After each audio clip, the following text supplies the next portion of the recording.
Sibonga ukuthi ukhethe nakho umfanekiso oqoshiwe kuyona ke channel inyo flick mina igama uPastor Winnie sibheka udaba lamaphupho njengenjwayelo. Subscribe ulike le video lengane kwethu bese uqinisekisa ukuthi ke become a member, you contribute at least R9 every month. You can also use the account number to contribute ngaloko ngakwazi ukunikela ngako. Kubalekile ukuphonsa iJesuvifaneni ngane ke if wena uphonsi akekho omunye uzophonsa iJesuvifaneni. So sibheka la iphupho likantombi yenkosi Inhlebela uthi ke ngiyabonga nceko yenkosi ngokungiphendulela ngichazelekile ke ngicela ukubuza la ukuphupha izimpahla zengane encane ezelwe ezinhle ngizibeka ngithi ke iyovela ingane ke ezosiqoka lokho ke ngasho into ehlukahlukene nganza kwethu but ngibese ngikubheka ke in 4 steps ukuthi lokhu possible meaning but ke ukhona umunye ngakubheka ngenye indlela ehlukile ngasonke isikhathi siyayisibhekela ngendlela positive uma sibona ukuthi cha kuningi okupositive ephupheni elifana leli. Number 1, uma uphupha izimpahla zengane sithatha njengophawu oluhle kakhulu uma unikezwa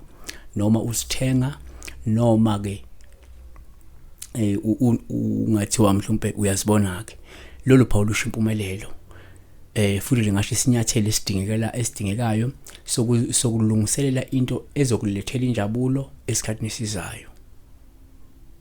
Number 2, uma uphupha impahla zengane sithatha njengophawu oluhle uma unikezwa noma usithenga noma uzibona izimpahla zengane ezintsha ngoba kungasho ukuthi lindele inhlanhla, lindele isibusiso, lindele inqubekela phambili, lindele intuthuko, lindele impumelelo nenjabulo ezayo. Yabo. Number 3, uma uphupha impahla zengane sithatha njengophawu oluhle uma unikezwa usithenga noma nje uzibona impahla zengane ezintsha. Kusho ukuthi maduza yani ungase uthole okufunayo ngemva kokuzikhandla yabona ikakhulukazi imakade uyithenga. Number 4, ubophupha impahla zengane sithatha njengophawu oluhle uma uzithenga noma uzibona noma kuzinikwe izimpahla zengane ezintsha. Komunye kungasho ngaba uphawu lokukhulelwa, komunye ngasho isifiso sokwandisa umndeni ngeze ususifiso sokwandisa umndeni noma ngeze kunomuntu okhulelwe.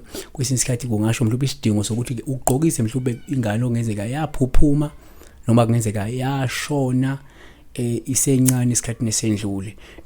Leli phupho leli lingabuya kumuntu ongenzeka washonelwa ingane isencane noma ke yaphuphuma okungenzeka kufuna mhlawumbe ayithengele ingane ayithengele lezo mpahla lezo enze mhlawumbe usiko lithili kakhulukazi lokwenza umuntu waphupha ingane yaphuphuma noma ingane uthothi yahushulwa yabona.